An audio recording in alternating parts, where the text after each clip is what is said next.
सर्वांना जय शिवराय. सह्याद्री करिअर अकॅडमीच्या आळेपाटा यांच्या माध्यमातून आमचे सहकारी व आपल्या सर्वांचे मार्गदर्शक आदरणीय गीतारामजी गायकर सर, त्याचप्रमाणे माझे सहकारी मित्र मयूरजी डोंगरे सर यांच्या माध्यमातून सह्याद्री करिअर अकॅडमीच्या माध्यमातून आजपर्यंत पोलीस असू द्या, आर्मी असू द्या, आजपर्यंत 2000च्या वर विद्यार्थी पोलीस भरती झालेत आणि आर्मीमध्ये भरती झाले. खऱ्या अर्थानं कौतुक तुमचं.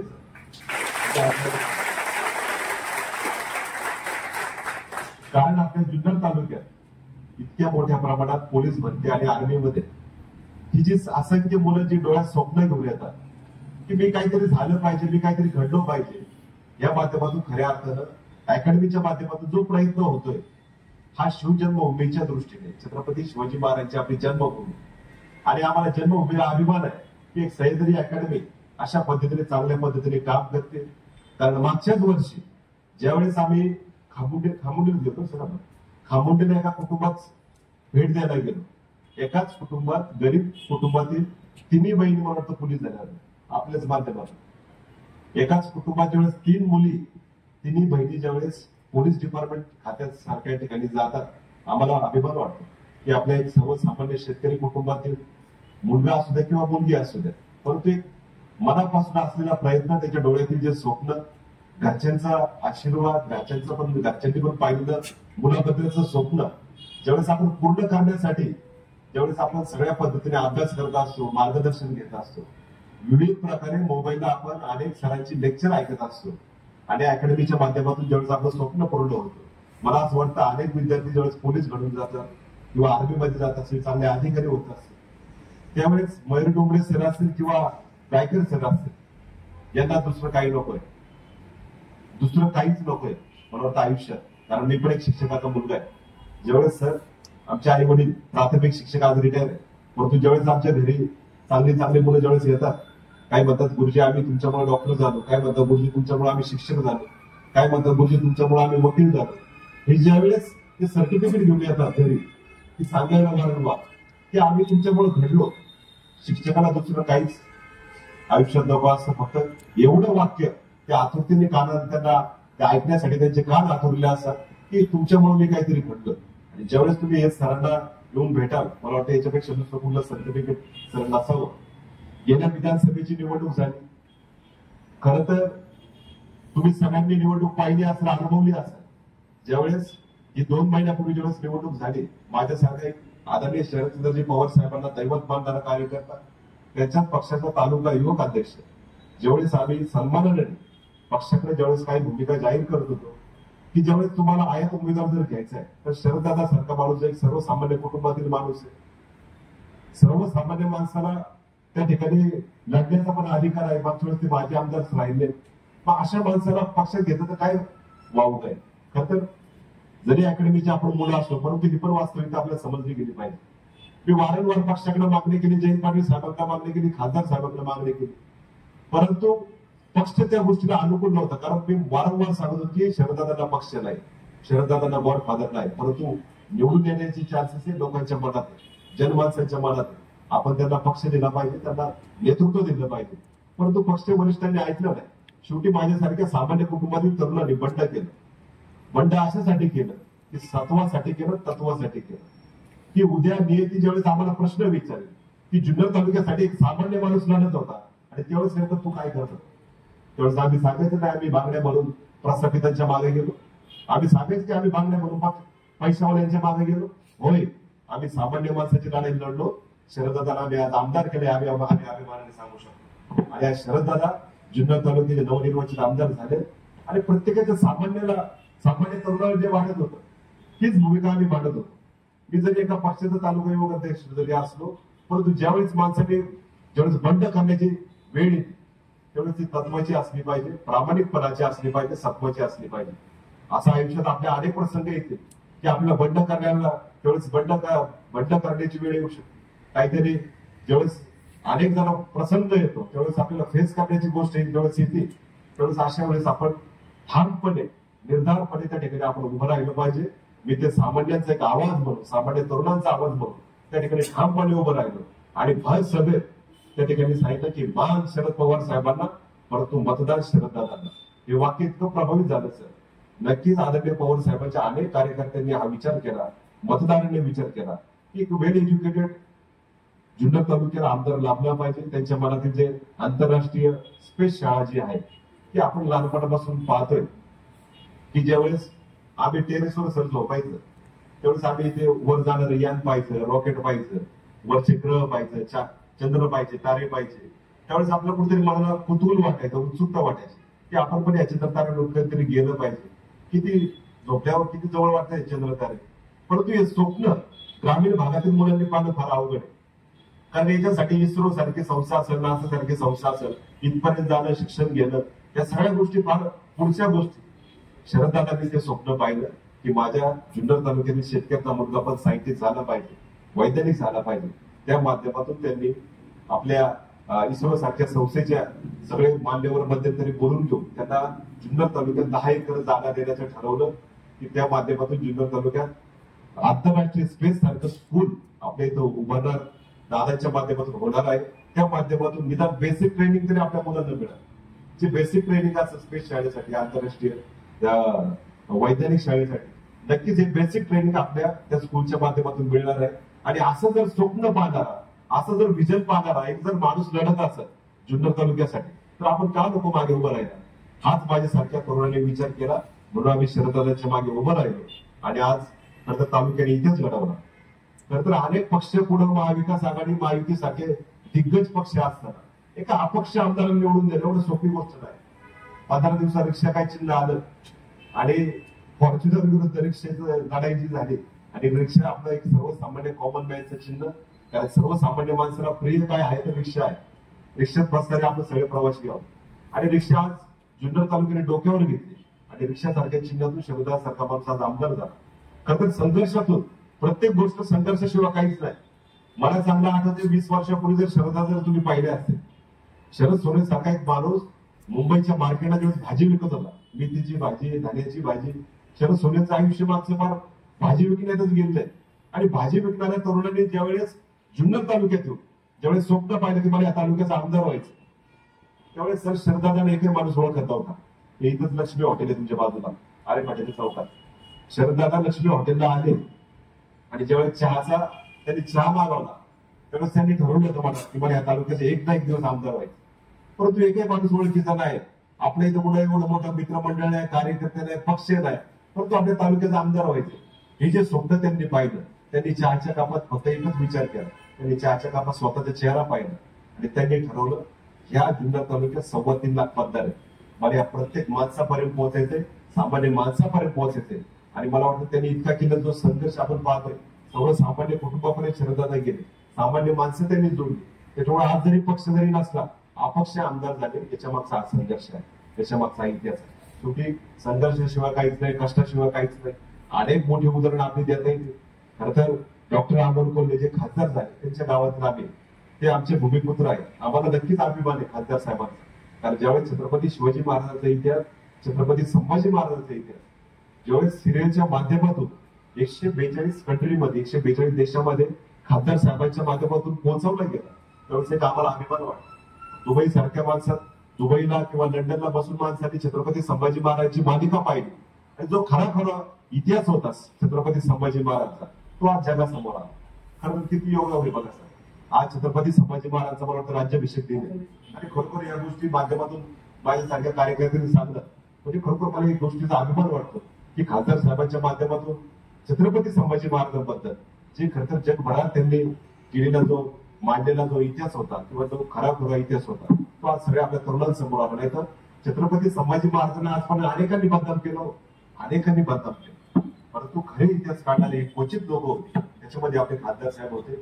राजकीय तर नक्कीच होत गेली, महाराष्ट्रात होत गेली, जुन्नर तालुक्यात होत गेली, परंतु आपल्या मुलांनी जे डोळ्यात पाहिली जी स्वप्न आहे, आपल्या कुटुंबांनी पाहिली जी स्वप्न आहे, मला माहिती आहे. मी पण एक सर्वसामान्य कुटुंबातील तरुण आहे. मला माहिती सर्वसामान्याची दुःख काय, सर्वसामान्याचे प्रश्न काय. आज आम्हाला गॅसच्या सिलेंडर पासून सगळंच पाहायला लागतो, घरातल्या भाजीपाल्यापासून सगळ्याच गोष्टी पाहिजे, तेव्हा कुठेतरी कुटुंब चालतं, प्रपंच चालतं. मला आमच्यासारख्या तरुणांना वाटतं की आपण कुटुंबाचा आधार झाला पाहिजे, आपण कुटुंबाला काहीतरी पेरलं पाहिजे, कुटुंबाची जबाबदारी घेतली पाहिजे. हे आई वडिलांना वाटतं, आपल्या कुटुंबियांना वाटतं, दादाला वाटतं, ताईला वाटतं, भावाला वाटतं, बहिणीला वाटतं. आणि त्या माध्यमातून खऱ्या अर्थानं आपण प्रयत्न करत असतो. आणि नक्की तुमची स्वप्न मला वाटतं सह्याद्री अकॅडमीच्या माध्यमातून पूर्ण झाल्याशिवाय राहणार नाही.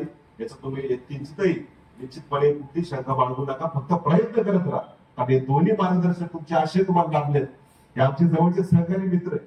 मला बऱ्याच वेळा कुठली जर वेळोवेळी मला तरी कुठलं मार्गदर्शन घेण्याची वेळ आली, मी नक्कीच मयूर सरांना फोन करत असतो, आमच्या गायकर सरांना फोन करत असतो. शेवटी तुम्ही इतकी मुलं घडवताय आणि खरोखर तुम्ही जी पाहिलेली स्वप्न आहे नक्की ती पूर्ण होतील. अनेक गोष्टी सांगण्यासारख्या. खरं तर आर्मी सारखा गोष्ट आहे, पोलीस डिपार्टमेंट सारखी गोष्ट आहे. ज्यावेळेस तुम्ही नक्कीच तो बॅच ज्यावेळेस तुमच्या अंगाला लागेल, वर्दी ज्यावेळेस तुमच्या अंगावर येईल, नक्कीच अभिमानाची बाब वाटत. मध्यंतरी सर आमच्या डायरेक्टमधील एक सहकारी तरुण आहे, ज्यावेळेस मिलिटरी रिटायर होऊन आले त्यावेळेस आमच्या गावाने त्यांची मिरवणूक काढली, सन्मान केला. आणि ज्यावेळेस मिलिटरी रिटायर होऊन एखादा सैनिक त्यावेळेस त्या सैनिकाबद्दलची भावना काय असते आम्ही तिथं जवळून पाहिली. परंतु त्यांना मी आवर्जून सांगितलं की सर तुम्ही काळजी करू नका, कारण तुम्ही आर्मीमध्ये ज्यावेळेस एखादा सैनिक काम करतो त्यावेळेस त्याला लाच द्यायचं माहित नसतं. बऱ्याच वेळा आपल्या खाजगी जीवनात ज्यावेळेस आपण कुठल्या गोष्टी काम करून घेतो, एखादी एक सिस्टीम पडलेली, काहीतरी लाच दिल्याशिवाय कुठेतरी सरकारी काम होत नाही. टॅबला खालून काहीतरी एखादी लोड त्या ठिकाणी एखादी लोड दिल्याशिवाय, टॅबला खालून लोड दिल्याशिवाय काम होत नाही, अशी मानसिकता झाली. आणि सैनिकांच्या बाबत फार प्रामाणिकपणे देश सेवा केली सैनिक मंडळ, त्यांना कधी लाच द्यायचं माहित नसतं. सरांना आम्ही एकच सांगेल, सर तुम्ही 18-20 वर्ष एवढी सेवा केली, तुम्हाला या सगळ्या गोष्टीचा कुठला अनुभव नाही. पण इथून पुढच्या काळात ज्यावेळेस सरकारी कुठलं काम येईल त्यावेळेस नक्की तुम्हाला या अडचणी उभ्या राहतील. त्यावेळेस आमच्यासारख्या कार्यकर्त्याला हक्काने सांगायचं आम्ही तुमच्या पाठीमागे भक्कमपणे उभं राहू. इथून पुढच्या काळात तुम्ही जरी पोलीस जरी झाले, सैनिक जरी झाले, कुठे उद्या चांगले अधिकारी जरी झाले, परंतु त्याच्यापेक्षा एक चांगला माणूस भेटणं फार महत्वाचं आहे. आपल्या हातून काही ना काही सामाजिक योगदान नक्की त्या ठिकाणी भेटलं गेलं पाहिजे.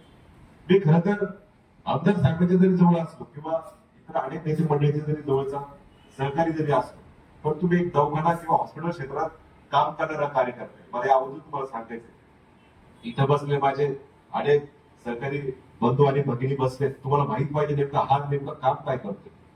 मी आमदार साहेबांच्या माध्यमातून किंवा या सगळ्या नेते मंडळीच्या माध्यमातून आपली गोरगरिबाची ज्यांची ऑपरेशन असतात, लहान बाळाचे ऑपरेशन असेल, एखाद्या महिलेचा विषय असतो, महिलेचे ऑपरेशन असेल, किंवा काही तरुणाचा पुढे अपघात झाला, ऍक्सिडेंट झाला, त्यावेळेस त्या ठिकाणी तातडीने मदत पोहोचवायचं काम माझ्यासारख्या कार्यकर्त्याकडे. पुढचं जर ऑपरेशन जरी असलं तरी तुमच्या नातेवाईक असतील, मित्रमंडळी असतील किंवा कुटुंबीय असतील, बऱ्याच वेळा त्यावेळेस सुचत नाही की आपल्या घरात ज्यावेळेस एखाद्या जीवाच्या एखाद्या रक्ताच्या माणसाचं ऑपरेशन निघतं किंवा हॉस्पिटलचा विषय निघतो, त्यावेळेस नेमकं काय करायचं. माणूस त्यावेळेस सगळी बुद्धी बंद होती, नेमकं काय करायचं. म्हणजे आपण हजारो लाखोची बिलं भरत असतो. बऱ्याच जणांना माहित नसतं की या हॉस्पिटलला योजना आहे की नाही. अनेक हॉस्पिटलला योजना असतात, महात्मा फुले सारखी योजना आहे, राजीव गांधी सारखी योजना आहे, आपण त्याचा तपास करत नाही, आपण लाखोची बिलं भरत असतो. त्यावेळेस आमच्यासारख्या कार्यकर्ता त्यावेळेस नक्कीच मदतीसाठी धावून येत असतो. त्यावेळेस आम्हाला हे कळतं. मध्यंतरी आम्ही गुंजाळवाडीचं सचिन मुळे आमचा सहकारी, तुम्ही कोण आहे का गुंजाळवाडी? सचिन मुळे माहिती ना, कबड्डीवाला. सचिन मुळेचं बाळ आहे, त्यांना माहिती. सचिन मुळेचं बाळ जन्मताच त्याला हार्टचं मोठं ऑपरेशनचा विषय होता. रात्रभर सरमळ करत असायचं आता कुटुंब सर, त्याच्या आजी आजोबा आई वडील, फक्त माझं बाळ जगलं पाहिजे. आणि हॉस्पिटलने खर्च सांगितला 40 लाख रुपये. आणि 40 लाख रुपये खर्च सांगितला. सचिनने सांगितलं माझं घरदार जरी विकलं तरी मी एवढी मोठी रक्कम उभी करू शकत नाही. त्याची तळमळ आम्ही पाहिली, घरी जाऊन पाहिली परिस्थिती. लहान बाळाला झोप पण नव्हती, तळमळ करून असायचे रात्रभर सगळे घरचे तिथं बसून असायचे, फक्त ते माहिती आमचं बाळ जगलं पाहिजे. नंतर आम्ही खासदार साहेबांना गेलो, सचिनला गेलो. आम्ही तिथे काही स्थानिक ग्रामस्थ होते, खासदार साहेबांना ही कळकळून सांगितलं की साहेब आपल्या बाळाला जगवलं पाहिजे, काही करा, तुमच्या माध्यमातून काही जो प्रयत्न करता येईल तो करा, पण आपले बाळ जगलं पाहिजे. खासदार साहेबांनी त्यांच्या माध्यमातून हे प्रत्येक लोकप्रतिनिधीचे फंड असतात. आमदार साहेबांच्या माध्यमातून मुख्यमंत्री सहायता निधी असतो, खासदार साहेबांच्या माध्यमातून पंतप्रधान सहायता निधी असतो. आपल्याला माहित असतं, मग आपण नेमकं काय करायचं अशा आपल्याला सुचत नाही. मग आम्ही खासदार साहेबांच्या माध्यमातून अंधेरीला धीरूभाई अंबानीचे हॉस्पिटल आहे, कोकिळा बेल म्हणून, त्या हॉस्पिटलला त्या बाळाला ऍडमिट केलं. 40 लाख रुपये खर्च खासदार साहेबांच्या माध्यमातून गेला. ते बाळ वाचलं आणि ते बाळ आज पहिलीला आहे. आणि ज्यावेळेस ते खासदार साहेबांना आम्ही ज्यावेळेस निवडणुकीला गेलो प्रचाराला, त्यावेळेस ते खासदार साहेबांना तो सचिन त्या बाळाला घेऊन आला हाताला धरून. मग त्यांनी सांगितलं साहेब 4 वर्षापूर्वी हे माझं बाळ आज हॉस्पिटलला तेवढंच एवढं तुमच्यामुळे ते वाचलं आणि आज तो पहिलीला जातोय. ही खरोखर आपल्या आनंदाची गोष्ट आहे की एखाद्याचा जीव वाचवणं आमच्यासारख्या कार्यकर्त्याकडून मला वाटतं त्याच्यापेक्षा दुसरी कुठली मोठी गोष्ट असू शकत नाही. राजकारण कमी पण समाजकारण आणि समाजकार्यामध्ये आम्हाला आवड आहे, आम्हाला रस आहे. त्याच्यामुळे हे तुम्हाला सांगणं गरजेचं आहे. उद्या भविष्यात जर अशी कुणावर जर वेळ आली, आपल्या कुटुंबात मिळाली, आपल्या नातेवाईकांमध्ये मिळाली, मित्रपरिवारामध्ये मिळाली, तर आम्हाला हक्काने सांगत जा. सरांकडे माझा नंबर आहे, सरांना तुम्ही हक्काने सांगत जा. अशा अनेक गोष्टींच्या मागाने उभं राहिले. मध्यंतरी सर आपल्या कुणाल बर्डे सारखा उदापूरचा एक लहान पोरगा आहे, तो व्हेंटिलेटरवर 24 तास आहे सर, अजून पण कुटुंब. आणि कुणाल बर्डे आपला आदिवासी कुटुंबातील एक लहान मुलगा 8वीचा. ज्यावेळेस कुणाल बर्डेचे वडील आत्माराम बर्डे यांनी मला फोन केला की सर माझा मुलगा रात्रंदिवस व्हेंटिलेटरवर तळमळ करतोय, मला उपचारासाठी पैसे नाही, मला माझ्या बाळाला जगवायचंय.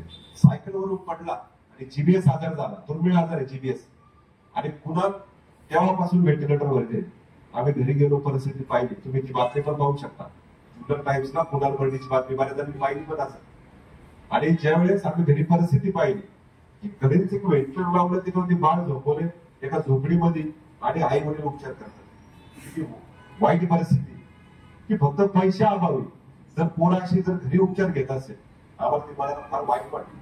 आम्ही जुन्नर तालुक्याला आव्हान केलं की या पोरासाठी आपल्याला मागं उभं राहिलं पाहिजे. आज आदिवासी कुटुंबाला या आपल्या मदतीची गरज आहे. आणि त्यांनी सांगितलं की आम्हाला कमीत कमी सर 3 लाख रुपये तरी सध्या मदत करा, 3 लाख रुपये उपचारासाठी. आणि आज आपण आव्हान केल्यानंतर, मी जुन्नर तालुक्याला विनंती केल्यानंतर आज त्या कुटुंबाला 6 लाख रुपयाची मदत आहे. किती? 6 लाख रुपयाची. देणारे खूप दानशूर लोक आपल्या जुन्नर तालुक्यात. नाही असं नाही, फक्त ते लोकांना कळलं पाहिजे. आणि आज कुणाची परिस्थिती कुठेतरी चांगली सेटल होती, तो स्टेबल होते. सगळ्यात महत्वाची गोष्ट त्याच्यावर ट्रीटमेंट होती, उपचार होता. ही फार महत्वाची बाब आहे.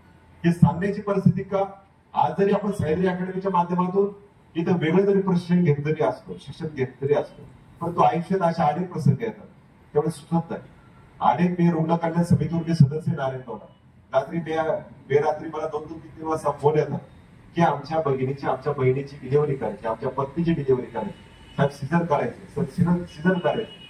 आणि आपल्या ग्रामीण रुग्णालयात बऱ्याचशा फॅसिलिटी आपल्या जुन्नर तालुक्यात त्या माध्यमातून खरं तर सर कमी. मध्यंतरी आम्ही नागपूर हिवाळी अधिवेशनात गेलो, मी तिथं 2 दिवस मुक्काम केला आपल्या साहेबांच्या सोबत. आणि तिथं आवर्जून मागणी केली, जसं मनसरला उपजिल्हा रुग्णालय झाले तसं आमच्या जुन्नर तालुक्यात झालं पाहिजे. 100 बेडचं हॉस्पिटल. काय सामान्य गरिबांनी ज्यावेळेस आपण मोफत उपचार करायला जातो त्यावेळेस त्या उपचाराला आपण वंचित राहतो. मग त्याच्यामुळं 100 बेडचं हॉस्पिटल आपल्या जुन्नर तालुक्यात झालं पाहिजे. इथे पण लोकांची ऑपरेशन झाली पाहिजे, इथं पण लोकांना उपचार भेटले पाहिजे. या माध्यमातून आम्ही नागपूरला 2 दिवस राहिलो. आणि ही आनंदाची गोष्ट आहे, जुन्नर तालुक्यात 100 बेडचं हॉस्पिटल मंजूर झाले. लवकरच आपल्या जुन्नर तालुक्यात उभं राहणार. हे सांगायची गरज का की शेवटी आपल्या सामान्याला आरोग्य, हे सर्वसामान्याला आरोग्याची फार गरज असते. आणि त्यावेळेस सामान्य माणसाला सुचत नाही. म्हणून हे मला सांगूशी वाटलं, इथं बसताना प्रत्येक ह्या खुर्चीपासून त्या खुर्चीपर्यंत बसलेली आमची भगिनी प्रत्येक काहीतरी स्वप्न घेऊन तुम्ही आले. नक्की तुमचे स्वप्न या माध्यमातून पूर्ण होतील.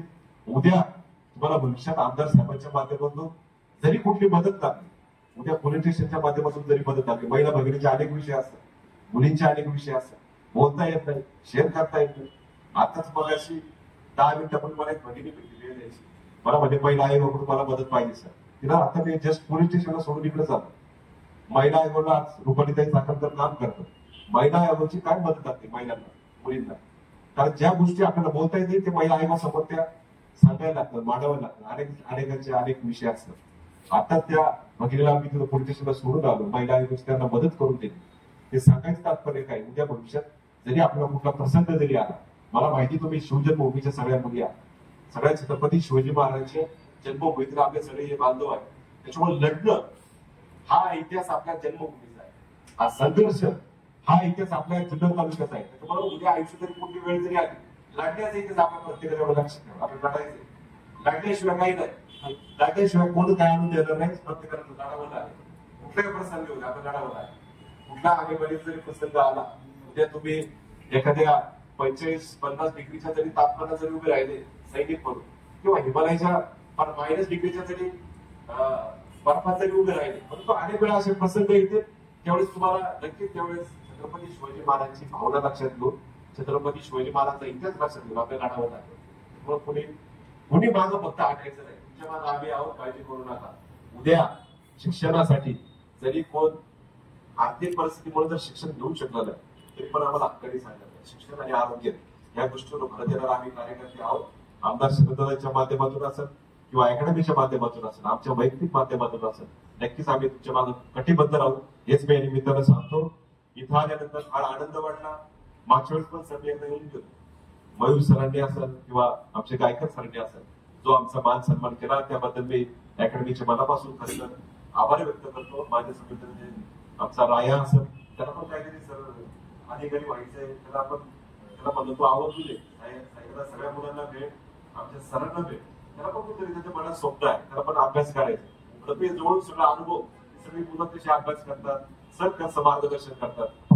मी पुन्हा एकदा आमच्या सर्वांच्या वतीने सर आपल्या सह्याद्री अकॅडमीचे मी मनापासून आभार व्यक्त करतो. तुम्ही जो माझा सन्मान केला त्याच्याबद्दल मनापासून आभार व्यक्त करतो आणि सर्व आपल्या विद्यार्थ्यांना सगळ्या आमच्या बंधू भगिनींना मनापासून त्यांच्या भावी वाटचालीसाठी मनापासूनच्या शुभेच्छा व्यक्त करतो. धन्यवाद. जय हिंद, जय महाराष्ट्र.